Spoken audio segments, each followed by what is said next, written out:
¿Quién de todos vosotros, personajes de mi imaginación, nunca se ha encontrado un lienzo en blanco? Ese momento trascendente en la vida en el que algo solo depende de ti. Ya puede ser tu primera entrevista de trabajo, ¿por qué no?, tu primera charla TED. Es algo que te genera miedo, duda e inseguridad. Y además te plantea un reto, una pregunta, que es, lo primero, ¿seré capaz? Y lo segundo, y más importante, ¿seré auténtico? Me gustaría volver a cuando éramos niños, que nuestro mejor método de expresión, el más espontáneo, era el dibujo. De hecho, dibujábamos mucho antes que hablábamos, que escribíamos y que leíamos. Entonces, para poder ver ese procedimiento que me ha pasado a mí en mi pintura, que para poder ser auténtico he tenido que volver a ser niño, me gustaría comenzar con unos trazos y un dibujo.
Bueno, yo nací en una familia consagrada al arte. Mi abuelo tenía una tienda de materiales de pintura importantísima, en la que muchos artistas iban allí, pues desde Picasso, Dalí, Antoñito López, tanto a comprar materiales como a hacer tertulias, y además creó una galería de arte. Mis padres, arquitectos, que gracias a ellos también pues pude ver lo que es me enseñaron la sensibilidad. Todos nuestros viajes desde pequeños era ir a ver galerías de arte, museos, ciudades, arquitectura. Mis hermanos, que también son arquitectos ambos, y bueno, el único raro soy yo, que al final soy artista, pero tuve la suerte que con 4 años me llevaron a París y conocí el Museo Picasso, conocí a Dubuffet, y desde ahí he dibujado sin parar, desde ese momento. Me compraron una libreta, me quedé entusiasmado y empecé a conocer lo que era un don, ahí sin saberlo, pero en realidad lo que hacía era dibujar sin parar. También me ayudó mucho, fui al colegio estudio, que me enseñaron lo que era la pulcritud, la exigencia, y que todo se hacía para algo. Y también me fomentaron mucho pues todo el tema del arte, aunque es verdad que hubo un momento ya que los profesores me decían que si estaba loco, que no podía pintar estas cosas, bueno, lo típico. Mi momento así un poco más trascendente en la vida fue con 15 años, que llegué a mis padres y dije, bueno, yo quiero dejar de estudiar y lo que quiero hacer es ser ciclista.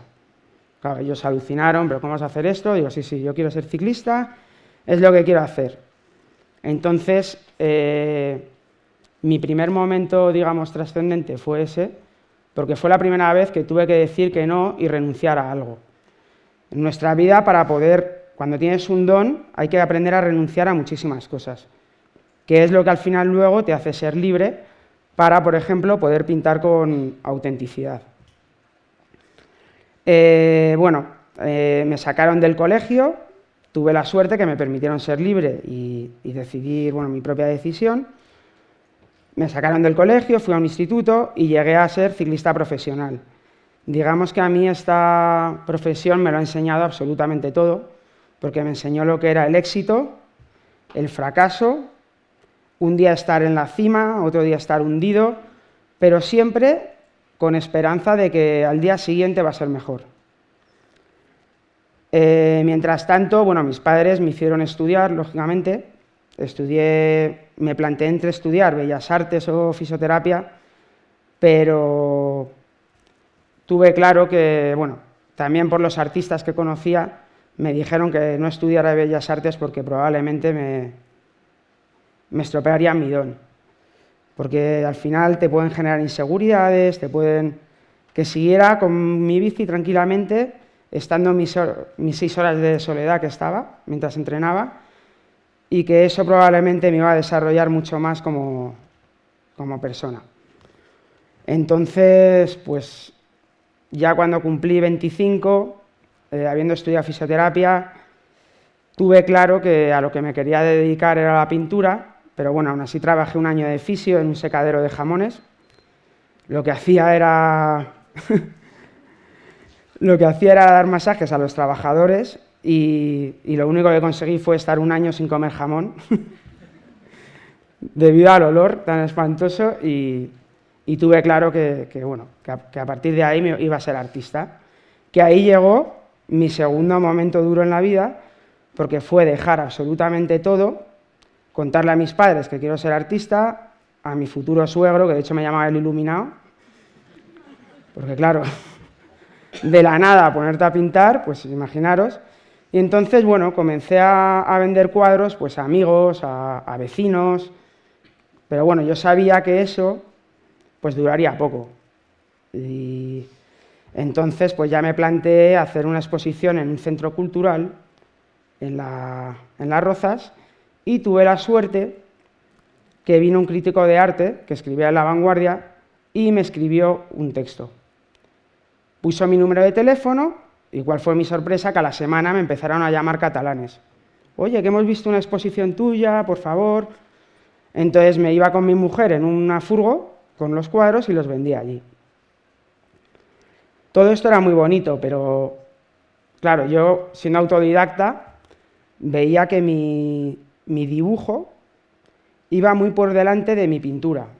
Yo no sabía pintar, tuve que empezar de nuevo. Es verdad que sabía dibujar, pero al no saber pintar, pues tenía mis dificultades, mis miedos. Entonces, para ello, tuve la suerte de conocer a Chillida, que debido a sus escritos, conocí a los místicos. Y de los místicos aprendí a desprenderme de ese miedo para poder dibujar como pinto. Entonces, ahí mis mayores miedos eran: 1, no sabía a quién vender; 2, todavía no tenía galería; y 3, y decía, en 5 años, en 10 años, ¿voy a ser capaz de seguir pintando todos los días? O sea, para mí era un miedo, una inseguridad que muchas veces pues bloquea al artista. Entonces, después de esa exposición, tuve la suerte que me presenté a un premio, al premio BMW de pintura, la primera vez que me presento, llevando pintando solo 2 años, y lo gano. Y ahí ya pasé a formar parte de una galería importantísima, Distrito 4, y en este momento, pues yo lo que pintaba, aparte de lo que necesitaba inspiración en los místicos, y también en el poder del asombro. Digamos, ¿qué es el poder del asombro? Las pequeñas cosas, los amaneceres, los atardeceres, los pequeños placeres de la vida, el tomarte una cerveza con unos amigos, tus hijos cuando les lees un cuento. A través de ahí yo me iba inspirando y lo iba transmitiendo en el lienzo. Es verdad que hubo un momento, ahí fui cada vez mejorando, yendo a mejores galerías, y me apoyaba mucho, digamos, el coleccionismo. Siempre he tenido una suerte o un don, no sé qué es, que todo lo que hacía siempre se ha vendido. Pero con eso, para ser artista, no vale. porque tienes que tener el respaldo de la galería y el respaldo del comisariado, museos. Sin esas tres sinergias, tu carrera se cae. Entonces llegó el momento prepandemia y justo comencé con...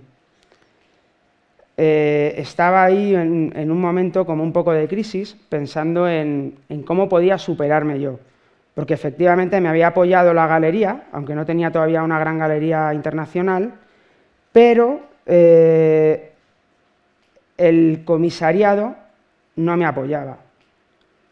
Entonces era un momento de preocupación total y pues tuve la suerte justo antes de la pandemia que contactó conmigo el CAC de Málaga, que es el Centro de Arte Contemporáneo de allí. En ese momento pues es un momento de felicidad, de responsabilidad, pero también un momento en el que te das cuenta que ya todo lo que habías hecho antes no vale para nada. Porque lo primero, cuando fui allí, era un espacio tan inmenso que abrumaba. En el estudio en el que estaba en ese momento, yo no podía seguir ahí porque no podía pintar obras para ese formato. Justo vino la pandemia. Entonces, yo soy de los pocos que la pandemia a mí desde luego me benefició, porque tuve la suerte de poder renunciar a todas las galerías que tenía, a todos los temas, digamos, comerciales, de ferias, que era una locura, en el que pintaba cuadros individuales, no pintaba proyectos, y centrarme únicamente durante año y medio en el museo. También tuve la suerte en ese momento de, bueno, mi amigo Moncho, que siempre me ha apoyado en el mundo de mi carrera, me hizo cambiarme a un espacio mayor, a una nave, y darme cuenta que ese proyecto tenía que ser algo mágico, algo total. Digamos que no podía ser unidades, sino que todo tenía que formar parte de una misma obra.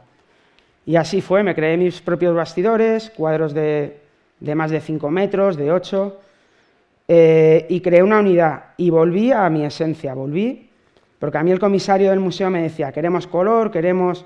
Y yo por dentro, sí, sí, sí, pero yo al final a lo que fui es a la esencia, que es al dibujo de cuando éramos pequeños.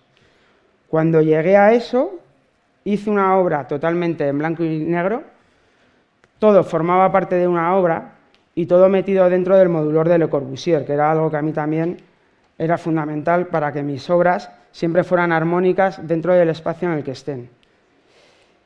Pasado ese momento del CAC, que había renunciado a todas las galerías, estaba sin ninguna galería y sin nada. Y de repente recibo una llamada de, digamos, los marchantes más importantes del mundo, en el mundo del arte, hablando, bueno, me pidieron un proyecto para Ibiza, fui el primer español en hacerlo allí, en la nave de las Salinas, y todo lo que había hecho antes del CAC, que yo creía que ya esta era mi manera de pintar, me lo tiraron todo abajo.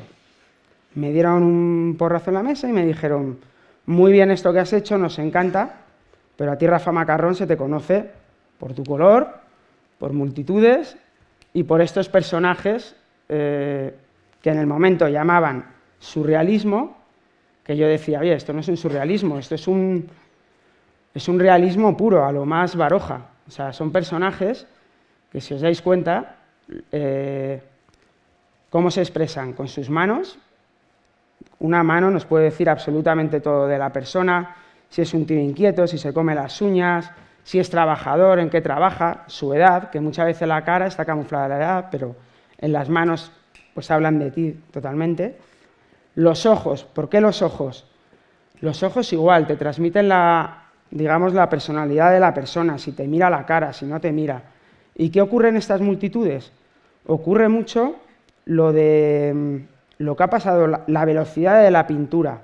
O sea, yo necesité volver al dibujo para poder llegar a la pintura. Entonces, lo que me pidió esta gente fue conseguir la frescura del dibujo, que habla de la velocidad que llevamos hoy en día, de las redes sociales, pero ir al ser humano y ir a la dignidad y al manierismo, a la importancia de la pintura y hacer esa fusión. Entonces, ¿qué conseguí en ese momento? que todas las exposiciones me las pintaba el mismo día, todo a trazos, todo en el mismo momento, que es lo que sentía. Y luego, poco a poco, los iba trabajando y dando vida a estos personajes. Estos personajes es un poco como pasa con las redes sociales, que cada uno va a lo suyo, nadie se mira entre sí, pero yo les he dado, digamos, un enfoque más, sino que te puedes acercar. O sea, es como cuando vas a la playa y ves de repente a todos los personajes, que yo constantemente me planteo, digo, ¿quién es este tío? ¿Quién tendrá familia? ¿No?